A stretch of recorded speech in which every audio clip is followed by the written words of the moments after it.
There we go. Yo, what's poppin', YouTube? It's your boy, the anime Anbu here, back with part 3 of What If Naruto was like Minato, otherwise known as Return of the Flash on Wattpad. Again, I'm just going to reiterate it one more time. I cannot link the book down below because I don't know how to. So if anybody sees this and would like to let me know. Sorry, I forgot to turn this off. And if anybody sees this and would like to let me know, I really appreciate that. And without further ado, let's get into it. Naruto stood in front of the fireplace, eyes glued to the portrait, a storm of emotions raging inside of him. He didn't know what to feel, whether to be happy that he finally has found out who his parents are, or were, he thought bitterly, or whether to feel hurt that his Gigi hid his parents' identity from him, or whether to feel furious at the treatment from the village. His hands were clenched so tight that his knuckles turned white. Kurama consoled him. "It's okay to feel this way, Naruto. Anyone who would have been in your shoes would have felt the same." Naruto finally sat down in Indian position, the energy leaving his legs. He tried to think something, but the thoughts evaded him. Only the images of his parents situated in his mind. He was finally with his parents. Yet, at the same time, he was not. Tears finally fell from his eyes from holding them back for so long. He cried for a long time, letting his emotions have an outlet. For the first time in his life, he felt like he was alone in the world. Sniffling, he asked inside his head, "Kurama, did you know about this?" Kurama remained silent for a few moments, which were enough for Naruto to deduce that he knew. Kurama knew and he still didn't tell him anything. "I did know, Naruto. After all, you shared the same space with me for 9 months inside your mother," the fox replied softly. Naruto cried even harder after hearing this. It was like a whole new storm colliding with a storm that was already raging inside him. On one hand, he was happy that he and Kurama were together even before he came into this world. On the other hand, he felt betrayed that Kurama would hide something like this from him. He was too emotional to make sense of Kurama's statements right now. He felt really lonely. After he finally stopped crying, he stood up, too tired to explore the house right now. Hell, he was too tired to even form a coherent thought. Somehow, he climbed the stairs, opened the first door that was in front of him, and fell onto the bed, asleep before hitting the soft mattress. Where are we? Hiruzen was panicking. He knew what the day was and had wanted to get out of the office to spend time with his surrogate grandson, but fate seemed to have other plans for him, as instead of having the normal amount, 3 stacks of paperwork in front of him, he was literally buried in paperwork. He assigned 2 of his Anbu, Parrot and Ox, to keep an eye on Naruto. Sadly, he didn't know and was aware that the 2 Anbu were firmly against the demon boy. He didn't know that they were the ones who gave the mob directions to where Naruto was in the evening. It was only when they came to report that he found the truth. The 2 Anbu appeared in his office and knelt down in front of him. "Report!" he ordered. Parrot was the first to speak. "We lost the boy, Hokage-sama, because today is the Kyuubi festival. Crowds were thick, and that is where we lost him in." Unfortunately for the 2, Hiruzen didn't believe them for a second. If not for the seriousness the situation demanded, he would have laughed out loud that a 5-year-old was able to lose him in the crowd. Anbu were specifically trained for this scenario. Secondly, he had caught both of the slips of tongue. Demon and it were not hard to deduce. Hiruzen rarely felt anger. In fact, he rarely found the reason to get angry. Even Danzo could only get a small amount of irritation out of him. But right now, he was past irritated. He was downright furious. All the Anbu in the room felt it. The ridiculous amount of killing intent that was coming from the Hokage. "Shit," both the Anbu thought. "Cat! Bear!" he shouted. In an instant, the 2 Anbu were kneeling in front of the Hokage, just behind Parrot and Ox. "Orders, Hokage-sama!" Hiruzen barked out. "Take these 2 to Ibiki. Tell them to hold nothing back and find out what they were doing this evening. Also, tell Inoichi that I want to know every face that was in the mob." "Hi, Hokage-sama." The 2 Anbu instantly caught the traitorous Anbus and promptly flickered out. Body flickered. Calm down. Now that he was somewhat calm, the previous panic returned. Where was Naruto? Was he injured? Worse, was he dead? Was he even in the village? He took out his ball that he used to keep tabs on the village occasionally. Mostly he used it to ensure whether Naruto was alright or not. He channeled his chakra through the ball, searching for Naruto. However, he was floored when nothing came up. He repeated his search 2 more times just to be sure. The result remained the same. He did not like where this was going. It was a strong possibility that Naruto was inside the village walls. "Dog! Tiger!" he called out. In an instant, the mentioned 2 were before him. "Track him down no matter what. Even search outside the village if you have to." "Hi, Hokage-sama." They flickered out. He rose and sat down with a heavy sigh. He was mentally exhausted from the paperwork he had been doing all damn day, and then this. "Where are you, Naruto-kun?" He decided to sleep in his office and wait for them to come back, trusting his Anbu. Where are we at? The sun's rays peeked from in between the curtains, falling straight onto Naruto's face. Blearily, he opened his eyes. Although he slept peacefully last night, he was mentally and emotionally exhausted. This type of exhaustion was new to him, having never experienced it before. At first, he had no idea where he was, but then last night's memories came back to him. He viciously fought back the tears that threatened to fall out again. "No, I will not cry again. I did enough of that last night." He reminded himself. It was time, he decided, to think through this logically. First things first, morning rituals. He got up from the bed and headed to the bathroom. Surprisingly, it was clean and dust-free compared to the rest of the house. Weird, he thought, before closing the door. Second, he needed to get out of here and meet his Gigi.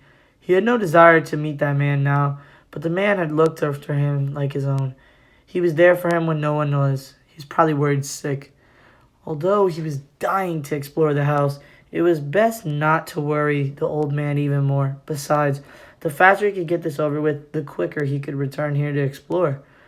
Besides, who knows, maybe his parents left something for him. As soon as he closed the gate behind him, he was surprised to see the seals on the gate glow a bit before the gate locked itself. They weren't malfunctioning. The seals recognized my chakra, which is why I was able to get in, he thought in awe. He had read that the Yondaime was regarded as a seal master of the highest caliber, but seeing it with his own eyes was entirely different. Sensing his chakra signature when he hadn't even unlocked his chakra, his father was awesome. That decided for him. If his father could do fleeing jutsu like this, he will too, and he would do better than him. He then turned to leave when a thought struck him. He was about to dwell on it, but he roughly shook himself out of it. "I don't have time. I have to meet Gigi." With that, he ran out of the area, picking up speed when he realized he was quite far from the Hokage tower. En route, he mentally nudged his friend. "Hey, Kurama, you awake right now?" For a few seconds, he heard nothing. Then he heard a yawn in his head, almost making him do the same before he viciously squashed the urge.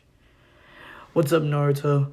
Naruto faltered in his running, almost falling flat on his face. He couldn't help the grin that came on his face. Hearing Kurama, an ancient demon using the slang that kids his age do, was hilarious. A stray thought from last night's conversation with Kurama. "About last night, what did you mean when you said that we shared the same space for 9 months inside my mother?" he asked curiously, turning serious once more. Kurama replied, "I meant what I said, Naruto. You are smart enough to figure that answer out for yourself." Naruto's expression turned grim at that. It meant he and his mother were exactly the same, host of the Kyubi no Kitsune. But why was his mother Jinchuriki? Kurama interpreted his thoughts. Naruto blinked at that. "What?" Kurama elaborated. "Jinchuriki is the term that you are looking for. It means power of the human sacrifice. They are humans who have a tailed beast sealed inside of them." Naruto did not falter even for a second after this revelation. He was almost halfway to the tower, which means he could learn a little more. "I get what you mean. What I don't understand is why my mother was a Jinchuriki before me. Also, what is my mother's name? Why was I made into one?" Questions were coming one after the other, like water running from a tap. Kurama raised his eyebrows at the onslaught of questions. Whoa! Oh, McNuggets. Whoa! Slow down, Naruto. You have to understand that I cannot answer all your questions. Naruto was a little peeved at that. Why not? Kurama simply shrugged at that, acting as if he didn't even notice Naruto's anger. Because there is an old man who can answer these questions better than I can. Naruto calmed down at that. Kurama was right. He had no hand in who he was sealed. Gigi was the Hokage. He was the one who probably knew more about these matters. Another thought struck him, but the tower was within sight now. Better make this fast, he mused.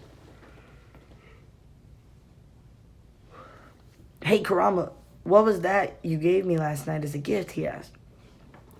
He could see Kurama grin in his mindscape. I'm surprised you could pick up on that. The fact that you unintentionally used it is even more impressive. Naruto scowled a little. Stop beating around the bush, Kurama. Just tell me. Kurama, however, did not budge. Don't tell me you can figure it out, Naruto. You may not know, but I can feel how close you are to figuring it out.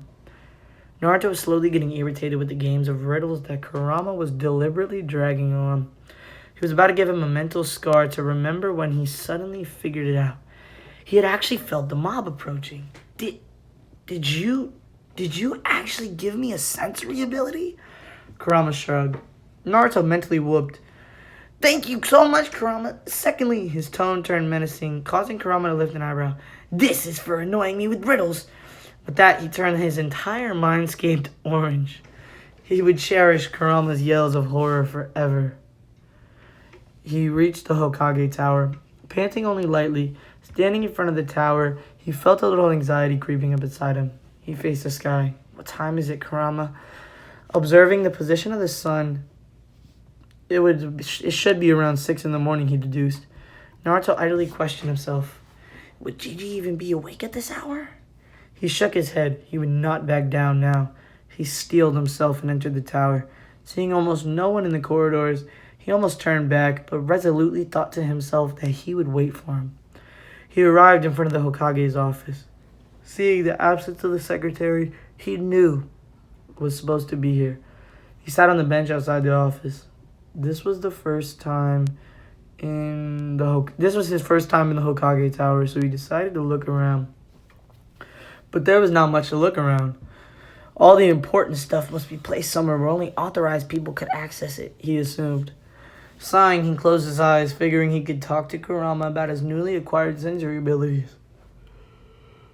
Oh my gosh, why? Kurama, how could I sense the mob before when I haven't even unlocked my chakra? Kurama thought about it a bit, then answered. He had nothing else to do anyways. Good observation, Naruto. It is simple. It was a newly awakened ability. Naturally, it would require time before it stabilizes, but before that happens, it is unstable for a little while. It was in that time period that you could sense the mob. If you were to try it now, you won't be able to use it, he explained. Keeping it simple so Naruto can understand it. After hearing Kurama's explanation, Naruto concluded that the ability Kurama had given him was a chakra-dependent ability. He could only use it as long as he infused chakra.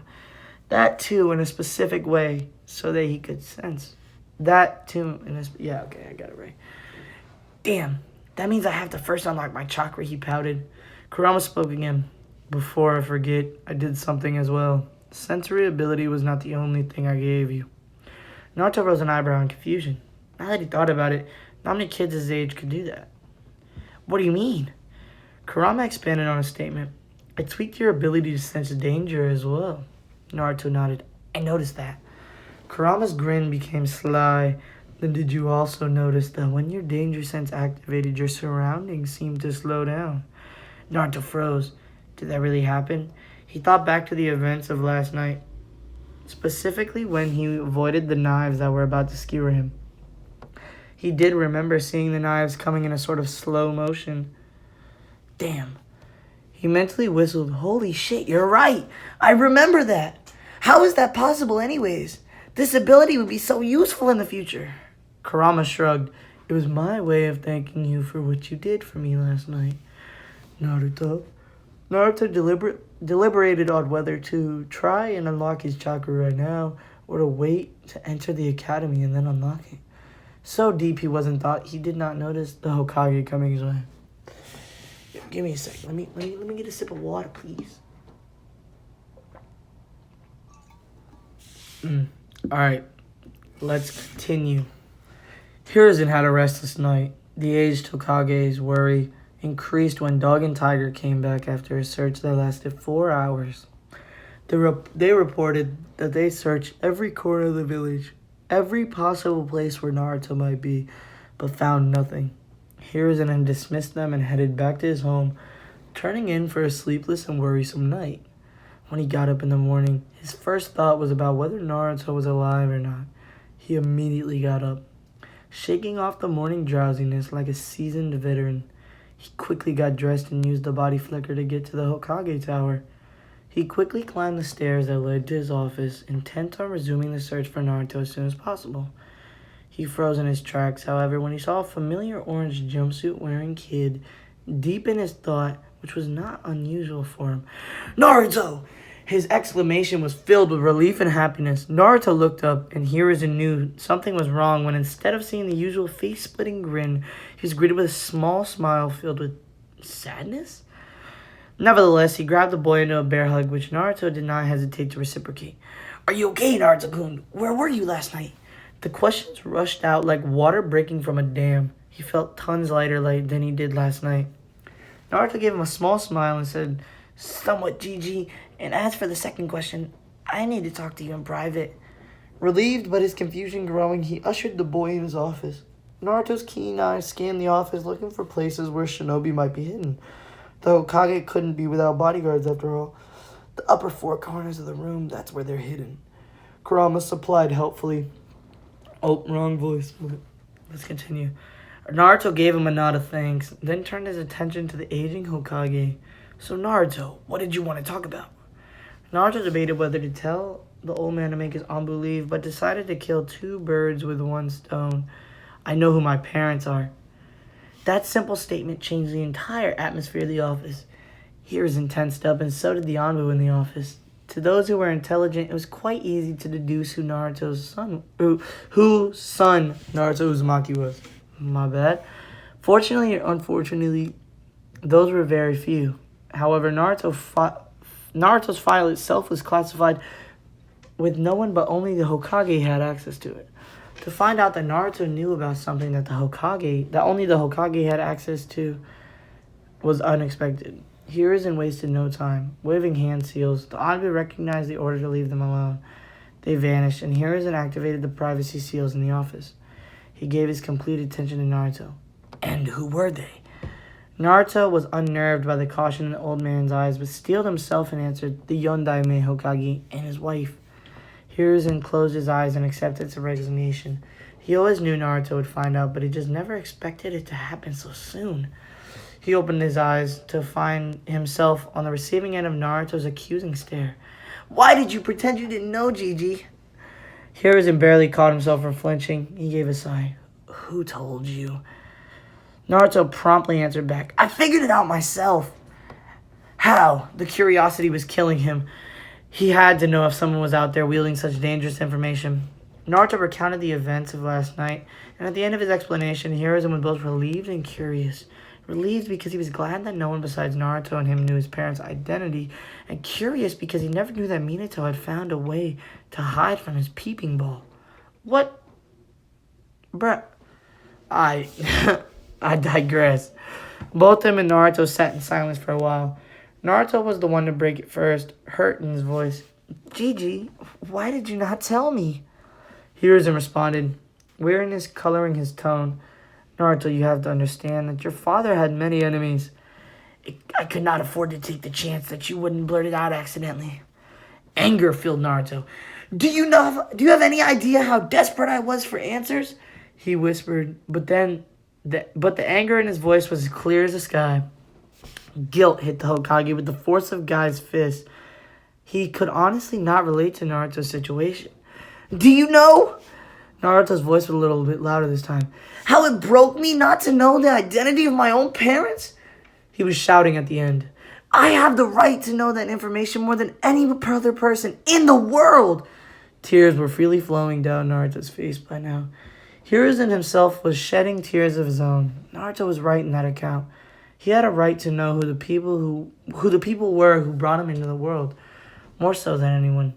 But as the Hokage, his decision had to be logical. Sentiment could not be afforded by somebody of his position. Naruto had calmed down after a few minutes. I have a question, Gigi, and I want an honest answer. He was glaring at the Hokage by now. Hiruzen wiped his own tears and answered, I will do my best. Naruto was looking at his feet. Did they love me? Hiruzen smiled this time nostalgically. Naruto, you were their world even before you were born. Naruto felt as if a weight had been taken off his shoulders. He had wanted to know if his parents loved him. What child didn't? Did they leave something for me? That question caught Hiruzen off guard. However, he was able to recover quickly. Yes, they did, but I don't know where. Naruto leaned back in his seat, eyes on the ceiling, thinking, if it was in this office, Gigi would know, which means it's probably in his house. Kurama, do you know by any chance? He decided to ask the fox. Damn, I was hoping to watch you scuttle around for answers. It was entertaining. Kurama grumbled. Naruto mentally raised an eyebrow. So you do know? Yes, in fact, it is the place where everyone would least suspect, answered Kurama. Naruto waited for more, but it never came. He mentally huffed. Fine, I'll do it myself. And just for leaving me in suspense, he changed his mindscape to orange again. Kurama's howls were somehow louder than before. In a place where everyone would least suspect, answered Kurama. No. Oh, wait. I reread something. 1 second. All right, there we go. In a place where everyone would least expect. Where could that be? From what is written in the books, Dad was a very humble man, but the size of his house implies he liked to live in comfort. Since he was a seal master, a study where he did his work would also be there. But he would place seals all over it to be safe. Everyone would expect him to keep important stuff in his study. Locked tight, he thought. Like lightning. The answer came to him, causing his eyes to widen slightly. Seals can be broken if someone is skilled enough, but no one expects to find treasure buried right under their nose, which means it isn't the study, it's right in front of me. The image of his parents' portrait came into mind. He stood up from the chair with sudden force that it was knocked backwards. I know where it is! Hiruzen jumped up at the shout, eyes wide. No, what, Naruto? But Naruto was already running towards the window. Hiruzen hurriedly deactivated the privacy seals just in time. Naruto opened the window and jumped onto the slope of the Hokage Tower. His speed easily carried him towards the edge of the slope. He executed a perfect cartwheel on the edge, his hands holding on and his legs going over the arc, onto the wall, and then released his hold, falling towards the ground. He rolled perfectly to soften his landing, and then ran full throttle back to the house of his parents. Hiruzen had gone pale as soon as he saw Naruto cartwheeling over the edge and letting go. However, panic gave way to relief when he saw Naruto had landed perfectly and was running away. That boy will send me to an early grave, he thought, as he prepared to follow. He gave the order to stand by to his Anbu as he darted after Naruto. He had to admit, for his age, Naruto was unusually fast. He easily caught up to Naruto, however, who was easily ignoring the stares around him. Hiruzen asked the excited boy, Naruto, do you mind if I take us there quicker? I know where you are going. Naruto glanced at him and said, Then pick me up and do it! Hiruzen nodded as he did just that and vanished in a body flicker. The villagers thought the Hokage was chasing the demon boy to kill him, and when they saw him pick it up and vanish, they smiled. Everyone continued about their business, not suspecting a thing. Villagers at Konoha are idiots anyways. I'm going down here. Oh, we almost at the end, boys and girls. Both the Hokage and Naruto stood in front of his parents' portrait. Naruto spoke without removing his eyes. I forgot to ask in excitement, Gigi, what was my mother's name? Though he asked just that, Hiruzen thought it was better to tell him her story now rather than later. Her name was Kushina Uzumaki. She was a woman who was fearless, blunt, brash, and one of the most amazing people I ever knew. She was a deadly kunoichi as well. It is her name that you carry, Naruto, he said nostalgically. Naruto was amazed that his mother was so lovely, beautiful, as well as deadly. Naruto mentally applauded his father for landing such a catch and promised to do the same. She was from, what the hell? How do you pronounce that? Uzushio Gakure? She was from Uzushio Gakure, I think. The land of whirlpools. The Uzumakis were distant relatives of the Senju clan. The clan of the Shodai and Nidaime? How do you pronounce that? Hokage. They were feared for their fuying jutsu skills. They were the undisputed master of the art. It was your mother who taught your father fuying jutsu. They had immensely dense and large chakra reserves, which gave them a longer life than any other ninja. Some of them had special chakra, which they could physically manifest in the form of chains. Your mother was one of them, he recalled, with Naruto soaking it all up, like a little child hearing stories from his parents. Hearing how powerful his mother's clan, and by extension his mother was in Fuinjutsu, his resolve to master it only strengthened. He wanted to ask him why she was made the Jinchuriki of Kurama, but let it go. He could always ask another day. He turned his attention back to the portrait. He could not find any seals, but given his parents' skills in Fuinjutsu, they could have made the seals that hid all. They could have made a seal that hid all other seals. How do you know? How do we go about this, Gigi? He turned his attention back. Hiruzen pinched his chin and thought. There was a high possibility that the portrait only required Naruto's blood to open. Letters from parents were only meant to be read by family, after all. You have to apply a little bit of blood on the portrait, Naruto. If something such as letters from your parents are there, Minato would trust no one but his blood to read them. He took out a kunai and silently asked Naruto to slice his hand. Oh my gosh. Naruto gave him his hand without protest. Quickly and efficiently, Hiruzen sliced Naruto's thumb, opening a small cut. Naruto, knowing his fast healing would seal it within seconds, instantly wiped his thumb on the painting before it closed. For a second, nothing happened. Naruto and Hiruzen thought that they might have been wrong, but then the whole frame of the painting lit up, showing intricate seals that only an Uzumaki or Minato would have hoped to understand. There was a small click, and the portrait pushed out a little bit. Naruto, more eager than he had ever been in his life, opened the portrait. Inside there was something very unexpected. Sheesh! They really like leaving y'all with cliffhangers, man. They really like leaving y'all with cliffhangers.